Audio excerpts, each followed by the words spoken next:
Oke, ini sorry, ini kita lanjut lagi, apa, eee, melihat,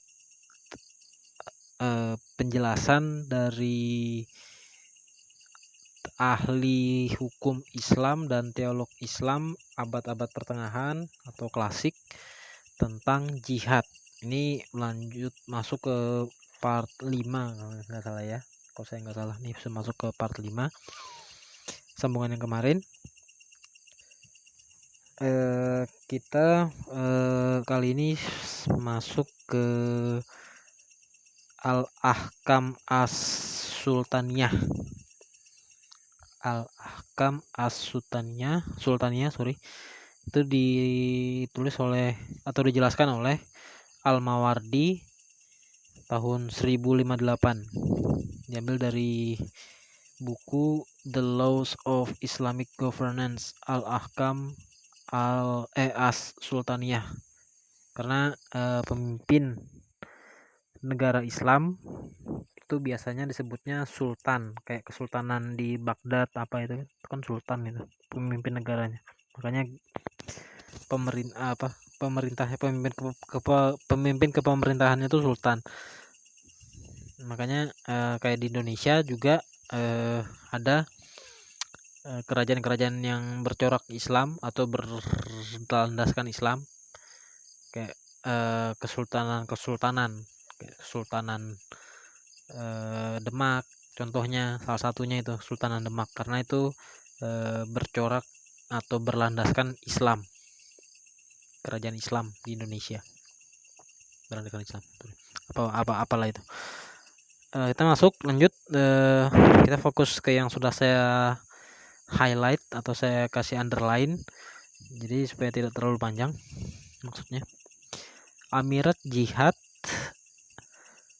secara khusus berkaitan dengan the Amirat, inti atau pokok pokok dari jihad secara khusus itu berkaitan dengan memerangi kaum musyrikun, memerangi kaum musyrik. Bagian ini, this section deals with the direction of war. Bagian ini berkaitan dengan arah perang. Musyrikun, orang-orang musyrik, kafir itu yang dari atau yang berada di Darul Harb atau area perang, area pertempuran, wilayah perang maksudnya itu. Wilayah perang kan ada Darul Harb sama Darul Islam, wilayah Islam, Darul Islam. Kalau Darul Harb itu wilayah perang, wilayahnya orang kafir, katanya begitu, dan memang begitu pandangannya Islam. The first, yang pertama tadi kan dibagi dua, wilayah Darul yang termasuk dalam Darul Harb atau wilayah perang itu. Yang pertama, first, those whom the call of Islam has reached but they have refused it and have taken up arms. Jadi mereka yang telah mencapai atau telah dicapai, maksudnya itu telah dicapai atau telah menerima seruan untuk masuk Islam, sudah disampaikan kamu mau masuk Islam atau tidak. Kalau mau masuk Islam, tidak akan kami perangi. Kalau tidak mau masuk Islam akan kami perangi kamu, nanti kamu pada mampus semua, kemudian istrimu kami ambil, anak-anakmu kami ambil, hartamu kami jarah semua. Itu. Tapi kalau mereka memang tidak mau masuk, ya itulah, diperangi. Kan gitu Islam kan. The the Amir of Army has option of fighting them ini in one of two ways. Amir atau pemimpin tentara, Amir itu pemimpin tentara, pemimpin pasukan maksudnya, memiliki pilihan untuk memerangi mereka dalam salah satu dari dua cara, yang yaitu sesuai dengan apa yang dia nilai untuk kepentingan terbaik umat Islam dan paling berbahaya kaum bagi kaum musyrik, bagi kaum kafir yang mau diperanginya nih. Yang pertama, pilihan yang pertama maksudnya, the first to harry them from their house, mengusir mereka dari rumah mereka dan menimbulkan kerusakan pada mereka siang dan malam. Ini, yang pilihan pertama itu mengusir mereka dari rumah mereka dan menimbulkan kerusakan pada mereka siang dan malam by fighting and burning, or else to declare war and combat them in ranks. Dengan pertempuran dan pembakaran, karena kan pemukiman orang-orang non-Islam yang mereka serangi itu biasanya dibakar. Pokoknya dirusak, entah itu dibakar, entah itu dirubuhkan untuk kayak apa, ladang gandum atau kebun katakanlah kebun tempat mereka bercocok tanam itu dirusaki sama orang Islam, sumber mata airnya dihancurin, dirusak, kayak gitulah. Dengan pertempuran atau pembakaran, atau menyatakan perang dan memerangi mereka dalam barisan.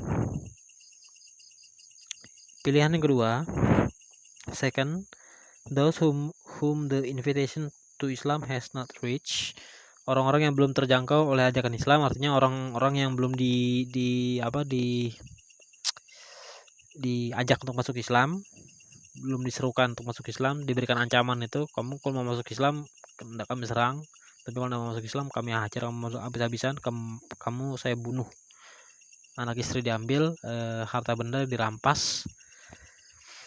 Although such person are few nowadays, since Allah, Tuhan Islam, has made manifest the call of his messengers, unless there are people to the east and extreme east, or to the west, or whom we have no knowledge beyond the Turks and Romans we are fighting. Yang belum terjangkau ajakan Islam, ajakan masuk Islam maksudnya. Meskipun orang-orang seperti itu sekarang ini sedikit karena Tuhan Islam telah mewujudkan perseruan pada Rasulnya, kecuali ada orang-orang di timur dan di ujung timur atau di barat yang tidak kita miliki pengetahuan, di luar yang tidak kita kenal maksudnya, itu di luar Turki dan Romawi yang sedang kita perangi. It is forbidden us to initiate an attack on the musyrikun while they are unaware, or at night. It is forbidden to kill them. Jadi orang Islam itu berpandangan dilarang untuk menyerang orang kafir musyrik ketika tidak sadar, misalnya itu lagi tidur,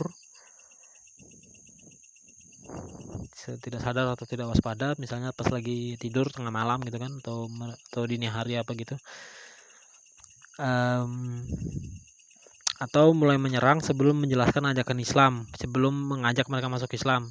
Bukan mengajak sih, mengancam sebetulnya kepada mereka, memberitahu mereka tentang mujizat Nabi. Tidak ada satupun mujizatnya Muhammad sama sekali, kalau ada tunjukkan, tidak ada itu.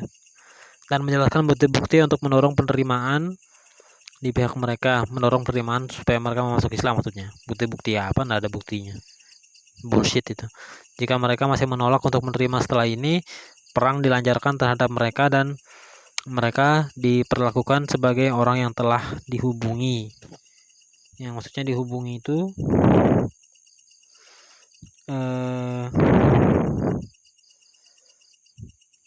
apa namanya? Maksudnya dihubungi itu diajak masuk Islam, maksudnya itu. Begin proof. Treat as those whom the call has been reached, itu ya, diperlakukan sebagai atau seperti orang-orang yang telah diajak masuk Islam, intinya tuh gitu. Kemudian Tuhannya Islam ini apa tuh, nggak jelas. Tuhannya Islam berfirman, serulah ke jalan Tuhanmu dengan hikmah dan nasihat yang baik, dan bicarakan dengan mereka dengan argumen yang baik. Sama sekali tidak ada. Bohong. Islam atau mati, itu aja pilihannya, Kak. Baik apanya? Sorry, saya baru habis makan beberapa jam yang lalu, bukan baru sekarang. Itu dasarnya dari Quran surah 16 ayat yang ke 125 ini.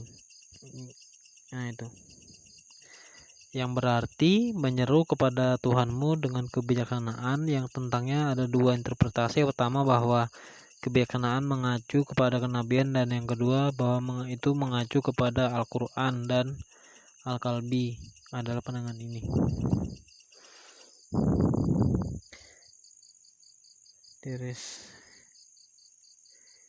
Pokoknya intinya mengajak dulu. Pokoknya intinya itu, entah mereka mau terima atau enggak, ajar. Ini kan gitu. Agama macam apa kan gitu. Agama damai, bullshit kalau model kayak gitu kan. Kemudian if the Amir initiates the attack against them before calling to Islam or warning them by means of cogent proof and kills them by surprise at night, blood money must be paid. Blood money itu maksudnya tuh ya semacam kayak ya dendanya gitulah modelnya. Jika Amir atau pemimpin pasukan memulai serangan terhadap mereka sebelum menyeru kepada mereka masuk Islam, untuk mengajak masuk Islam, mengancam sebetulnya supaya masuk Islam, atau memperingatkan mereka dengan bukti-bukti yang meyakinkan dan membunuh mereka secara tiba-tiba atau pada malam hari, uang darah harus dibayarkan. Maksudnya uang darah tuh maksudnya dendanya modelnya gitu. Menurut penilaian Syafi'i, salah satu mazhabnya Islam, it is equal to the blood money paid to Muslims. Itu uang darah atau dendanya itu dibayarkan nominalnya itu sama besarnya sama besarnya seperti kalau untuk dibayarkan kepada orang Islam, sesama Islam maksudnya.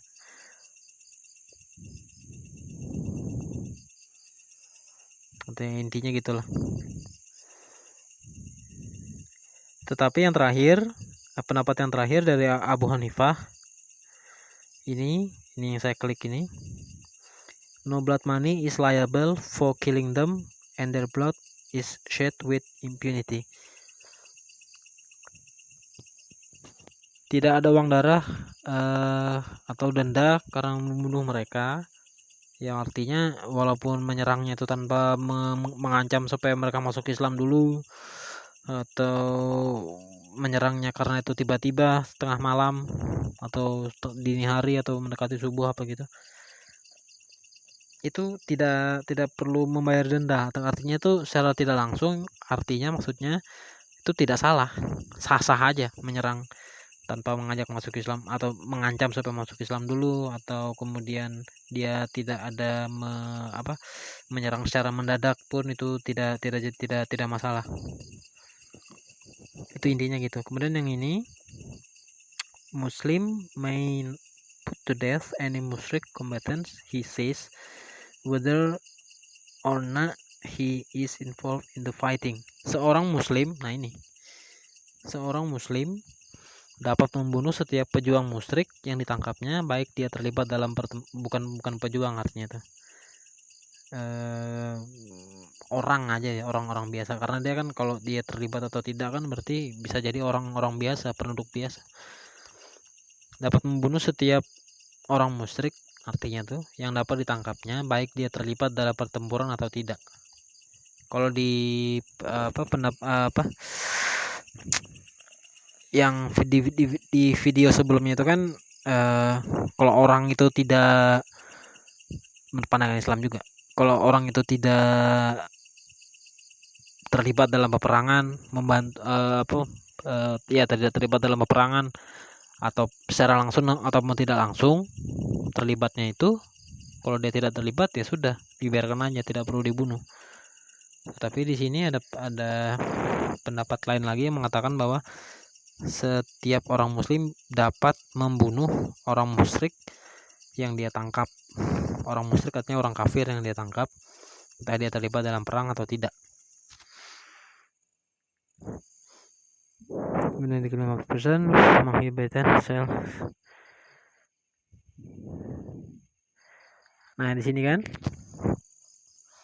ini ada perbedaan pandangan mengenai membunuh orang tua dan biarawan monks. Satu pihak berpandangan bahwa orang tua dan rahib biarawan itu tidak boleh dibunuh kecuali mereka bertarung, berperang, melawan gitulah. Ya namanya dijajah ya melawan, namanya diserang, gimana sih? Islam logikanya gendeng ya.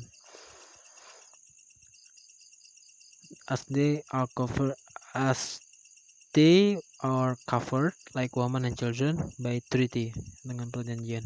Artinya tidak boleh dibunuh kecuali mereka melawan ketika diserang. Ya, gimana nama diserang yang melawan, gendeng. Islam gendeng memang. Pendapat lain mengatakan is that they are killed even if they are not fighting. Even if they are not fighting, because it may be that their opinions will cause more harm to the Muslims than fighting. Pendapat lain mengatakan bahwa mereka bisa dibunuh, maksudnya orang tua dan biarawan ini bisa dibunuh entah mereka melawan atau tidak ketika diserang kan, karena alasannya karena pendapat pandangan mereka itu nanti bisa berbahaya bagi muslim ketimbang perlawanannya secara fisik, katanya gitu. Jadi ada dalam pandangan Islam sendiri tidak jelas-jelas juga kan, mereka dibunuh enggak, ada yang bilang boleh, ada yang bilang enggak, enggak jelas. It is not permitted to kill women and children in battle. Nah ini no elsewhere, atau juga di tempat lain, tidak hanya ketika pertempuran aja, di tempat lain di luar pertempuran pun perempuan dan anak-anak itu tidak boleh dibunuh.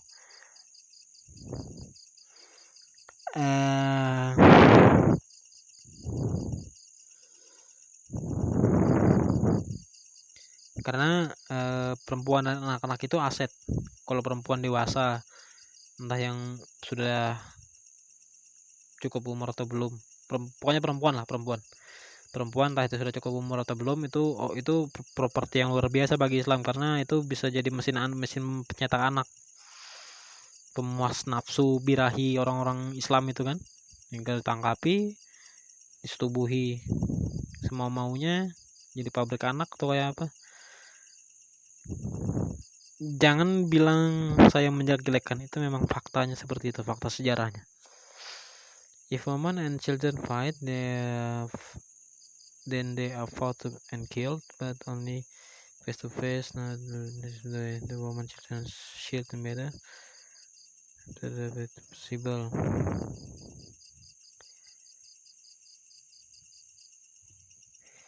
Kemudian lebih lanjut, kita langsung ke bawahnya nih aja.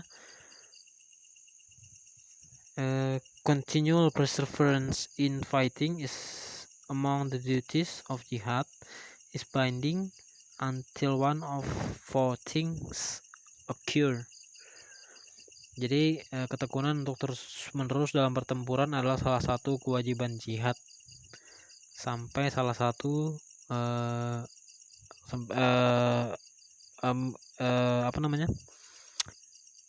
salah satu kewajiban jihad, dan itu mengikat untuk terus melakukan pertempuran itu, peperangan.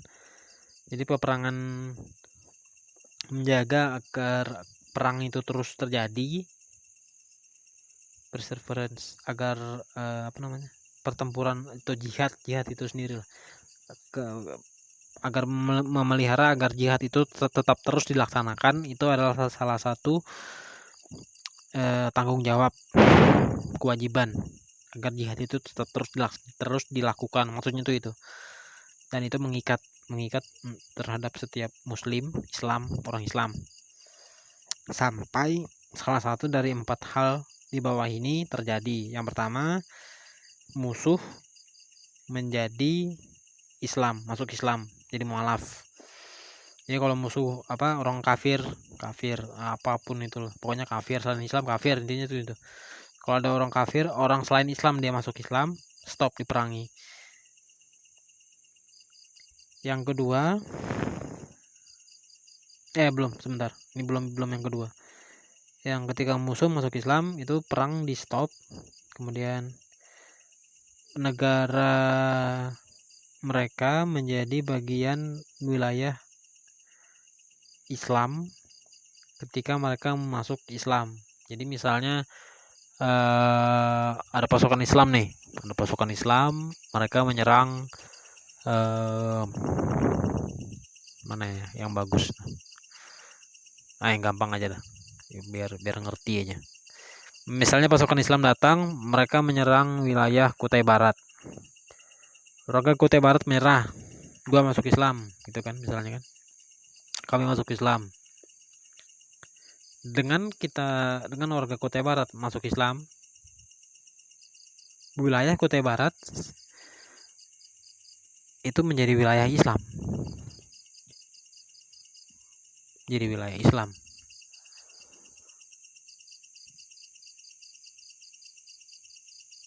Bangunan-bangunan peribadatan selain masjid lah, katakanlah gampangnya gitu. Bangunan peribadatan selain masjid hancur. Kalau ada orang yang masih tapi itu mungkin nanti di poin kedua kayaknya sih, second thing. Iya nih, mungkin mungkin di poin kedua. Tapi enggak apa-apa, saya sebut ya sekarang. Enggak mau masuk Islam, tapi aku mengaku kalah terhadap Islam. Tapi aku tidak mau pindah agama. Aku tetap mau Kristen misalnya, atau Katolik, apakah tetap mau Protestan atau tetap mau Katolik. Enggak apa-apa, oke. Tetapi karena secara definitif kalian sudah mengaku kalah terhadap Islam, menyerah, wilayah kalian menjadi wilayah Islam, kalian tetap menjalankan atau beragama sesuai agama kalian yang sekarang, tidak mau pindah masuk Islam, tidak apa-apa, oke. Tetapi kalian harus tunduk kepada hukum Islam dan membayar jizya dan kharaj. Itu biasanya gitu, bukan biasanya, memang begitu. Their country become part of territory of Islam when they become Muslim. Wilayah negara mereka atau apalagi itu wilayah mereka itu menjadi wilayah Islam ketika mereka menjadi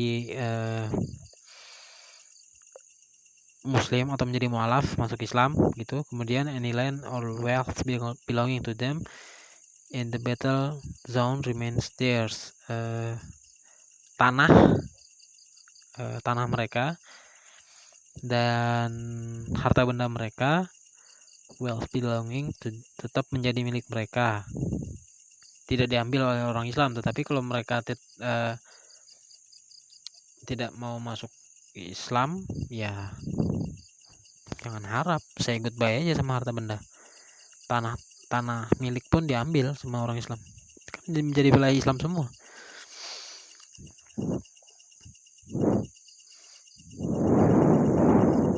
Kemudian di bawah sini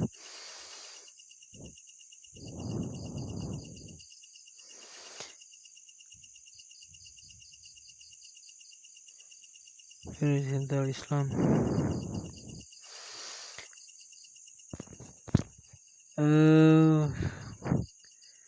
Abu Hanifah mengatakan yang ini. Abu Hanifah mengatakan bahwa jika seorang kafir menjadi muslim di wilayah Islam, Darul Islam, wilayah yang ditaklukkan kayaknya situ sudah, maksudnya wilayah yang sudah ditaklukkan Islam, kemudian produk di situ karena sudah diserang Islam, misalnya mereka kalah, kemudian dia karena kalah itu dia masuk Islam, kayak gitu modelnya. Tidak berarti Islam untuk anak-anaknya yang masih di bawah umur, sedangkan jika ia menjadi muslim di Darul Harb, wilayah perang, itu mensyaratkan Islam untuk anak-anaknya yang masih di bawah umur, tetapi tidak untuk janinnya, karena istri dan janinnya diperlakukan sebagai fa'i. Fa'i itu harta rampasan perang. Istri dan anak yang di dalam janin itu menjadi harta rampasan perang, diambil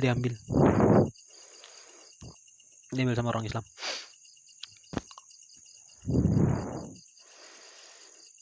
The second thing, ini langsung aja kita pindah ke paragraf bawahnya. Kalau mau baca yang di atasnya ini baca aja, bisa kan videonya bisa di post.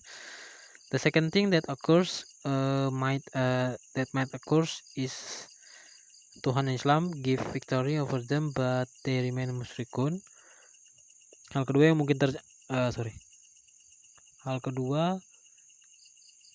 mungkin terjadi, sebentar.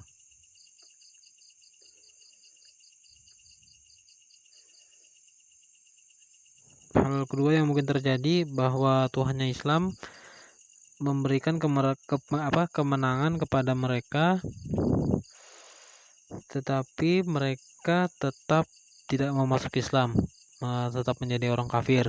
Maksudnya musyrikan, maksudnya itu tidak mau masuk Islam. Mereka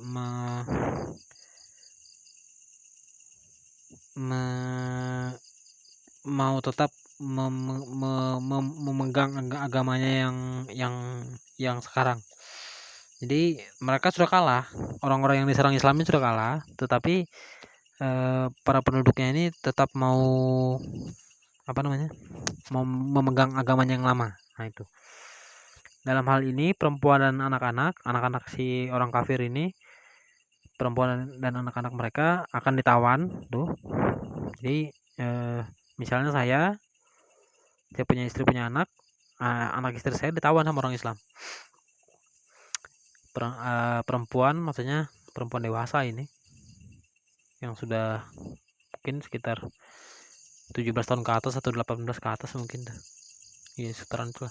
Pokoknya sudah di atas itu. Perempuan dan anak-anak ditawan, dan anak mereka maksudnya ditawan, dan harta mereka, their wealth is taken as booty. Harta mereka diambil sebagai barang rampasan. Itu kalau kita tetap mau masuk kalau kita mau tetap pegang agama kita yang sekarang, tidak mau masuk Islam. Istri anak diambil sama orang Islam. Harta benda kita diambil sebagai barang rampasan. And those who are not made captive are put to death. Dan mereka yang tidak ditawan bunuh. Itu agama damai. Jangan protes. Jangan bilang bukan agama damai. Agama damai itu rahmat bagi seluruh dunia, kan? As for the captives, adapun tawanan, ini warna apa nih? Warna hijau atau apa nih? Ini as for the captives. Adapun tawanan, Amir memiliki pilihan untuk mengambil tindakan yang paling menguntungkan dari 4 kemungkinan. Pertama, pertawanan ini nasibnya. Pertama, membunuh mereka, maksudnya si Amirnya ini, pemimpin pasukan ini, membunuh mereka dengan memotong leher mereka. Yang kedua, The second, to enslave them and apply the laws of slavery regarding their sale or manumissions. Kedua, memperbudak mereka dan menerapkan hukum perbudakan mengenai penjualan atau pembebasan mereka. Ketiga, the third, to ransom them in exchange for goods or prisoners. Ketiga, menebus mereka dengan imbalan barang atau tahanan. Jadi kalau imbalan itu tahanan berarti tukar tahanan. Lepas satu ganti lagi, tukaran. Dan keempat, untuk menunjukkan, the fourth, to show favor to them and pardon them. Menunjukkan kebaikan kepada mereka dan memaafkan mereka. Nah ini.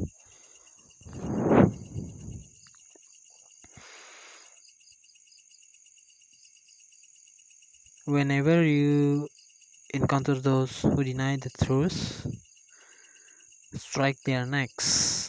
Itu landasannya. Untuk yang pilihan pertama itu. The first, put them to death by cutting their necks. Itu dasarnya itu. Quran surah 47 ayat 4. Kapanpun kamu menemui atau bertemu lah. Kapanpun kamu bertemu atau menemukan mereka yang menyangkal kebenaran, maksudnya itu menyangkal Islam dan tidak mau masuk Islam, maksudnya itu menyangkal kebenaran dan mau masuk Islam. Benar dari mananya, kelakuannya dari beres. Maka pukul leher mereka. Pukulnya itu pukul dengan pedang. Makanya Amir, pemimpin pasukannya ini, memukulnya dengan cara memotong lehernya, karena memukulnya itu memukul dengan pedang. There are two ways of understanding the verse. It refers to the striking of their necks while in battle. Ada dua pemahaman. Ada dua pemahaman dalam memahami Quran surah 47 ayat 4. Yang pertama,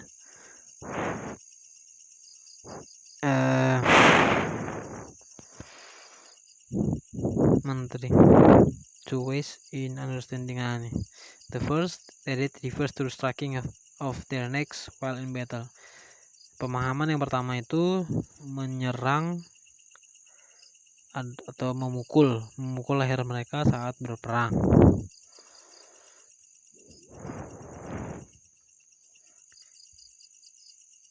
Then when you have weakened them, is wounding them, ketika kamu sudah melemahkan mereka, artinya sudah melukai mereka, make the fetter tight, the taking prisoners.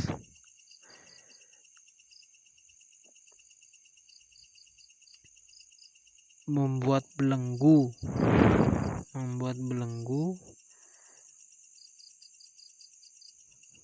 di lehernya, di lehernya, membuat belenggu di lehernya, maka artinya tuh dijadikan tawanan. Pilihan pertama, kemungkinan yang pertama itu membunuh, bunuh aja langsung, potong lehernya. Yang kedua itu dijadikan tawanan. Pemahaman yang kedua dari Quran surah 47 ayat 4. Then either grace or ransom. Regarding grace, there are two opinions. The first means to pardon and setting free. Jesus, messenger of Allah, ketika Muhammad,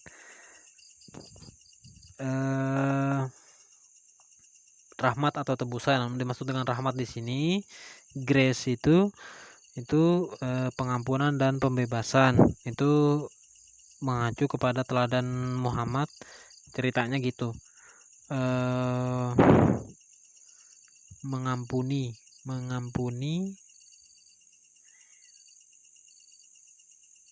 Tumamah ibn Utal setelah membuatnya ditawan. Kedua itu artinya artinya grace itu manumission after being slave, pembebasan setelah diperbudak. Pembebasan setelah diperbudak itu pendapat dari Muqatil.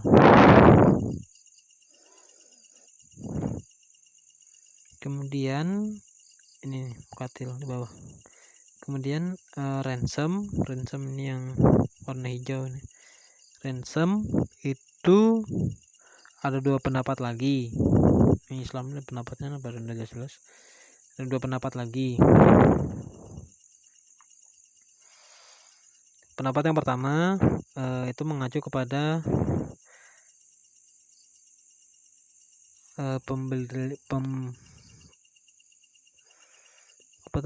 pembelian tawanan atau pembelian tahanan atau tawanan dengan kekayaan dan atau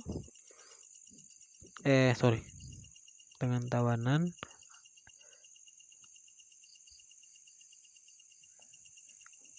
atau dengan imbalan pembebasan tahanan lain, seperti yang dilakukan oleh Muhammad itu mana tadi passenger bought back the prisoner of Badar for money. Itu seperti kembalinya Rasul Muhammad, maksudnya mana tadi back. Nah ini membeli kembali tawanan dari perang Badar, atau mengembalikan, membebaskan maksudnya nih, bought back, membebaskan tawanan demi uang. Jadi artinya ada uang tebusan untuk tawanan itu tadi, ujung-ujungnya duit juga. When on another battlefield he bought back one of his men for 2 enemy captives. Dia membebaskan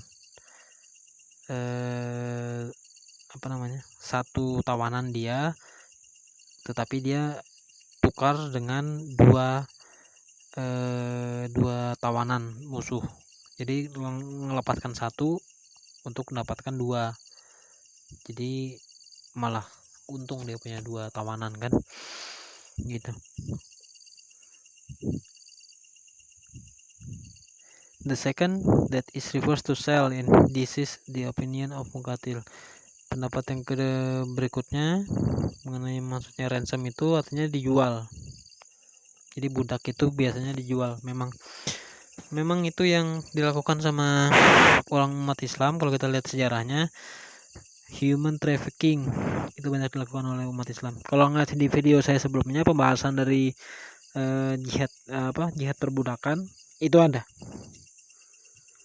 Mereka jual beli budak, ada di jihad kalau nggak salah judulnya tuh, videonya tuh kalau tidak salah jihad slavery, kalau tidak salah di video saya yang sebelumnya ada.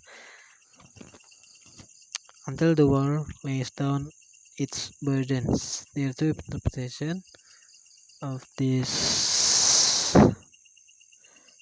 The first refers to the submission of the burdens of kafir to Islam, sampai mereka meletakkan bebannya. Ini burdens, Quran 47 ayat 4, sama macam tadi juga. Ada dua penafsiran. Yang pertama itu mengacu kepada penyerahan beban kekafiran kepada Islam.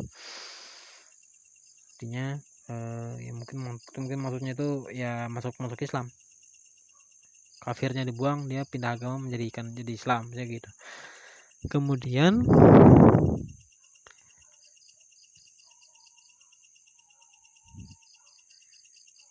yang kedua, beban yang berat, yang berarti senjata dan peralatan perang. Heavy load meaning the weapons and instrument of war. Ini tafsirannya jelas. Tapi kalau mau baca tafsiran yang gampang-gampangannya dari Quran surat 47 ayat 4, bisa aja baca di tafsir Jalalain atau tafsir Ibnu Katsir atau tafsir Qurtubi. Kalau mau lihat asbabun nuzulnya ada dari Ibn Abbas. Ibnu Abbas. Ada juga. Ini kalau mau daripada yang pusing-pusing, bukan ngeliat yang model-model begini nih, kita ambil tafsir dari apa namanya yang modern. Kalau Ibnu Katsir itu sudah termasuk tafsir modern sudah itu. Tapi kalau klasik-klasiknya ya ini, makanya masih ada pertentangan. Ini maksudnya ini kayak gitu. Ya, makanya dibilang yang terakhir di sini kan burden, beban itu ada maksudnya itu pindah agama, atau yang kedua dia menyerah. Makanya di sini dibilang meletakkan senjatanya. Dan perlengkapan perang antara masuk Islam atau dia menyerah. Lay down burdens. The third possibility is that the enemy make payment in return for peace. Jadi condition ini masih masuk ke condition ini tadi. Condition yang terjadi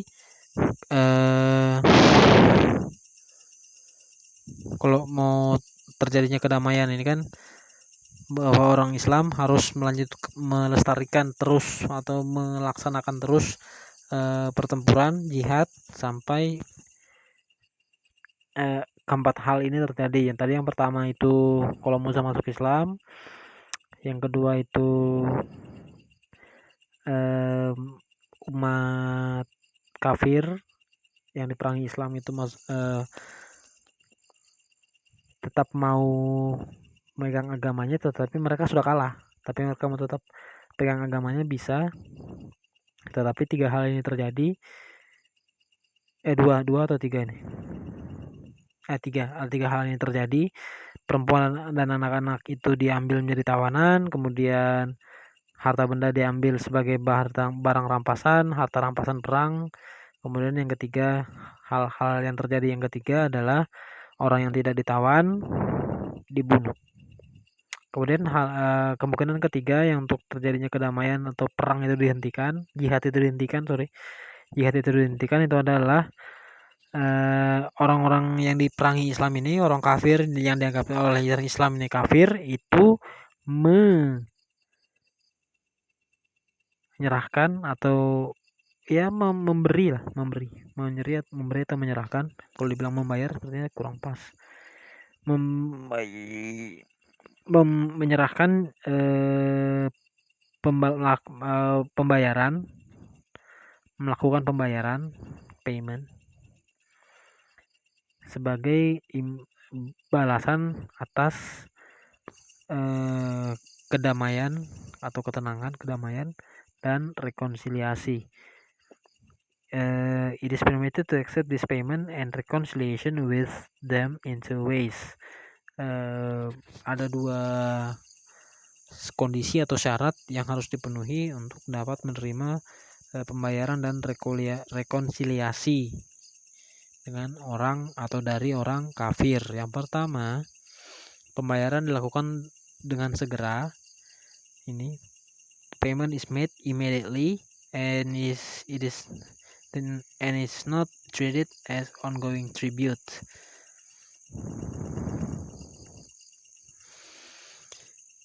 Sebagai pembayaran dilakukan dengan segera dan tidak diperlakukan sebagai upeti berkelanjutan. Artinya sekali bayar itu aja, blak, sudah selesai, itu aja.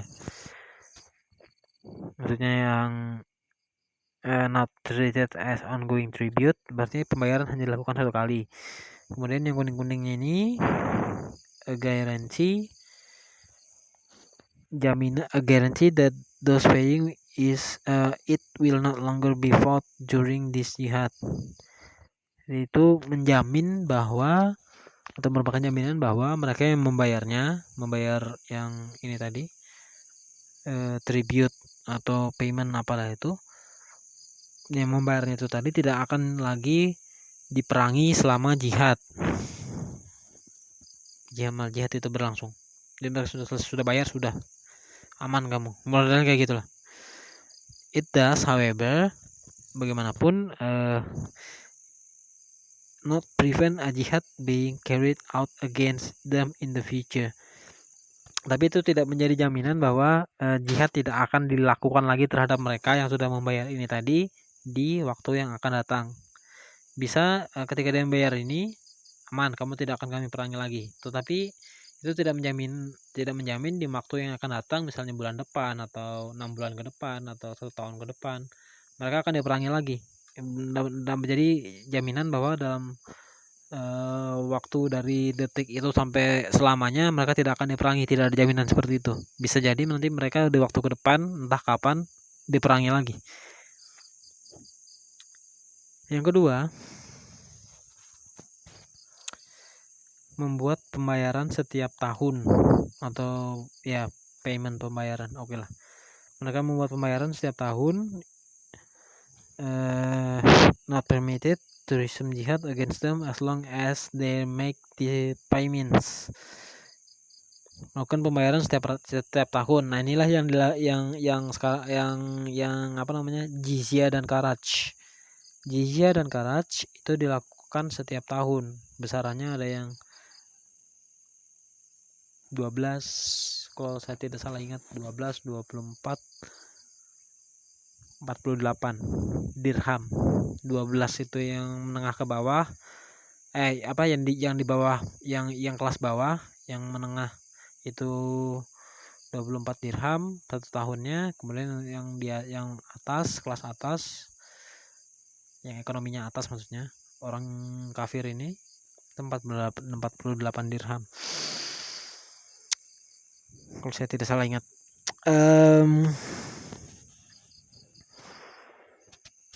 It is not permitted to resume jihad against them as long as they make the payments. Jadi selama mereka melakukan pemberian atau pembayaran lah apalah, jizya dan Kharaj itu mereka tidak akan diperangi. Tetapi ketika mereka stop pembayaran atau pemberian itu, maka mereka akan diperangi. If they refuse to make payment, nah itu.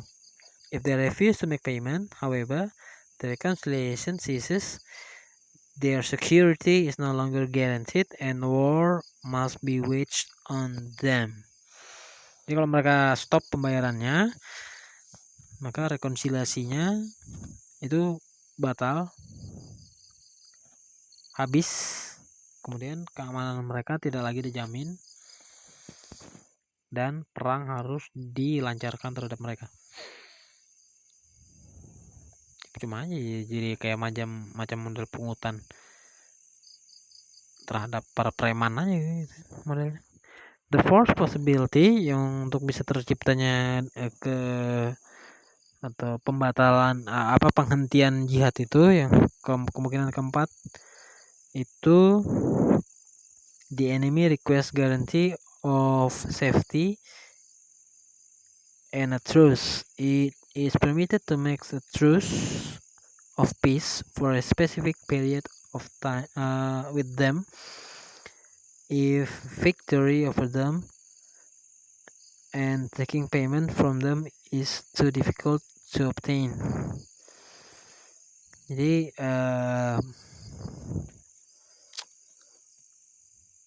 Hudaibiyah kalau tidak salah sih istilahnya atau apalah. Itu yang untuk sementara waktu. Misalnya kalau di sini yang saya tandai di sini 10 tahun. Untuk sementara waktu tidak apa-apa.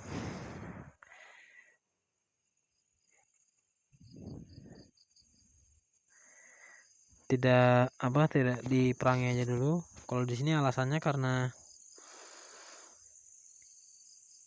taking payment from them is too difficult. Meminta pembayaran atau meminta pungli uang preman, minta uang preman sama mereka susah. Entah mereka karena terlalu miskin atau bagaimana. Jadi susah, jadi biar aja lah. Biarin aja situ. Modalnya kayak gitu. Ini mengacu kepada Hudaibiyah yang dilakukan oleh Muhammad. Nah gitu, tapi tidak melebihi atau tidak lebih dari 10 tahun. Modelnya gitu.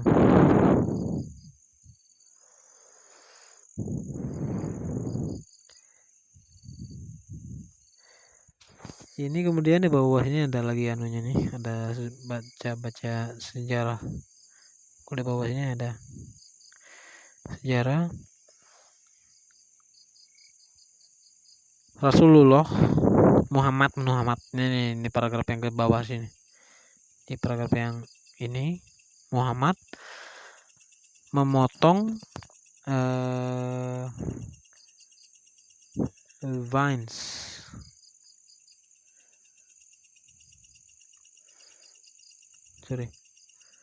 Muhammad memotong atau menebang lah ya, menebang atau memotong pohon anggur penduduk Taif, and this was a reason for their becoming Muslims. Dan ini alasan mereka menjadi Islam. He also ordered the cutting down of the type of dead palm known as yellow dead palm, whose dead stone can be seen through its flesh, and its flesh was dearer to them than a slave. Muhammad juga memerintahkan untuk menebang jenis pohon kurma yang dikenal sebagai kurma kuning ya, yang batu kurmanya kalau dia sudah kering itu kan, kurma itu kan dikeringkan, yang batu kurmanya itu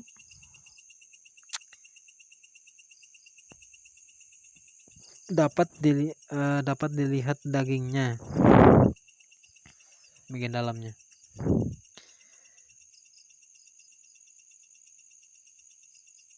Dead stone can be seen through its flesh. Oh, maksudnya which dead stone can be seen through its flesh, yang biji kurmanya itu bisa dilihat melalui dagingnya, daging kurmanya.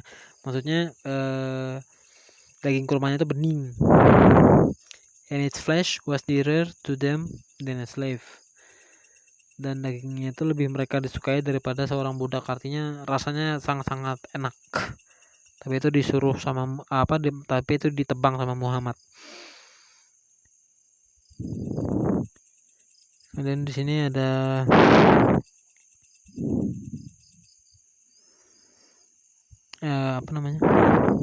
membuat semacam puisi atau apa gitu, yang menceritakan kisah dari pengerusakan yang dilakukan oleh Muhammad. Dan yang di atas ini sebentar ya, yang di atas ini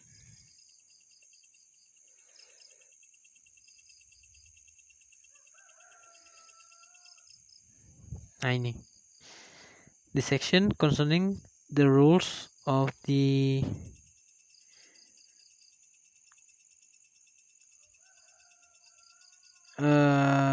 section concerning the rules of this type of amulet is about the section to be taken as selling and fighting the enemy. Bagian tentang urutan jenis amirat ini adalah tentang tindakan yang harus dilakukan dalam menyerang dan melawan musuh. Amir, pemimpin perang, boleh menggunakan balista dan katapult ketika mengepung musuh, karena Muhammad menggunakan atau memasang atau menggunakan lah gitu, menggunakan katapult terhadap penduduk Taif. Dia juga menghancurkan rumah mereka, make night raids against them, and cause fire. Serangannya itu dilakukan pada saat malam hari dan membakar. Jadi dia merusak pemukiman mereka, mungkin termasuk ladang juga, mungkin kebun dibakar juga sama Muhammad. It is moreover, he recounts that by cutting their dead palms and their trees down, it will serve to weaken them. Dia menganggap bahwa dengan menebang pohon kurma dan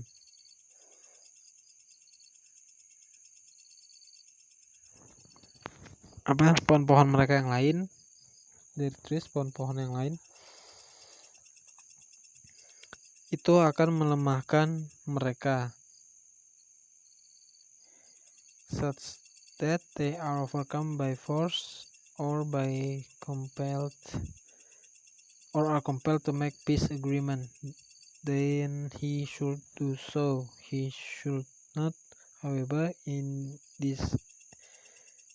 act in this way if he does not see any such benefit in it.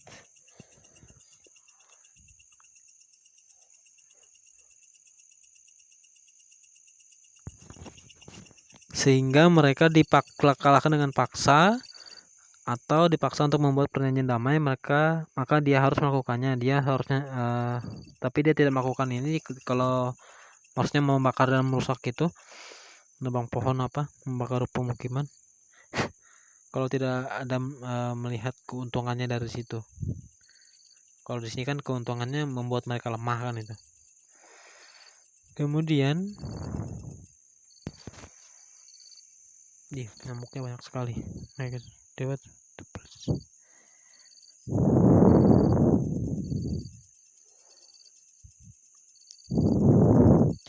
Kemudian di bawah sini kita langsung aja biar cepet. Ini sudah berapa menit nih videonya? 1 jam. Tuh kan. Kemudian it also permitted to block the supply of water to them. Diperbolehkan untuk menutup atau menghalangi pasokan air mereka, atau mencegah mereka untuk menggunakan air itu. Bahkan jika di sana ada perempuan dan anak-anak, karena itu cara yang paling bagus, paling baik, paling ampuh untuk melemahkan mereka dan memperoleh kemenangan atas mereka, baik dengan paksaan atau dengan perjanjian. Jika ada seseorang yang kehausan di antara mereka meminta air, request a drink, the Amir may either give them to drink or refuse.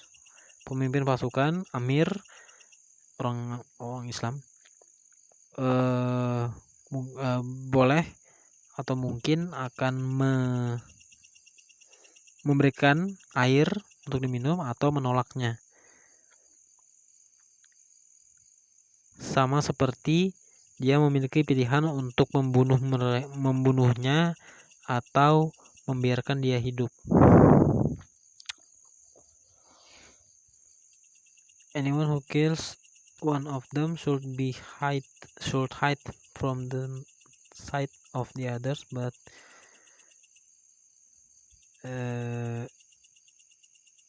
not obliged to bury him.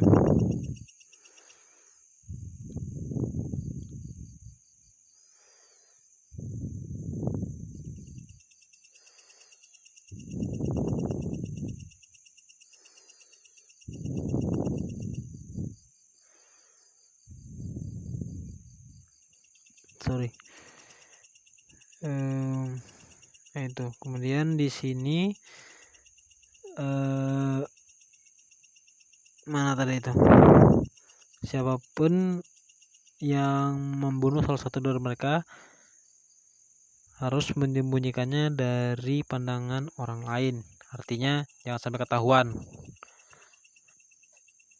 pokoknya disembunyikan aja, diumpetin. Jadi kalau ada orang Islam membunuh orang kafir itu diumpetin aja, tapi ndak wajib untuk menguburkan, penting ngumpet aja, jangan sampai ketahuan kalau kamu yang membunuhnya, intinya maksudnya gitu, buat ngumpet. Kemudian di sini the messenger of Allah, si Muhammad itu memerintahkan agar mereka yang terbunuh di badai dibuang ke dalam sumur tua. Tidak diperbolehkan membakar salah satu dari mereka, artinya tidak mengikuti cara orang Hindu ngaben. Enggak, dia dibuang ke dalam sumur tua aja, tidak diperbolehkan membakar jenazah. Karena kalau alasannya Muhammad jangan siksa hamba Allah atau apa ini, itu salah ketik, harusnya H bukan G, dengan siksaan dari Tuhan Islam, tulisannya Allah. Kemudian Abu Bakar memang membakar sekelompok orang yang menolak membayar zakat, tetapi bisa jadi itu adalah keputusannya sendiri sebelum berita tentang Nabi sampai padanya. Tapi perasaan Abu Bakar ini kan sudah Islam duluan. Abu Bakar itu masih 1 jam ya, 60. Oh iya dah, saya akhiri aja dulu nih. Tadi rencana singkat, saya rencananya ada tiga tokoh, tapi saya karena terlalu lama jadinya satu aja dulu. Oke, saya akhiri. Selamat malam.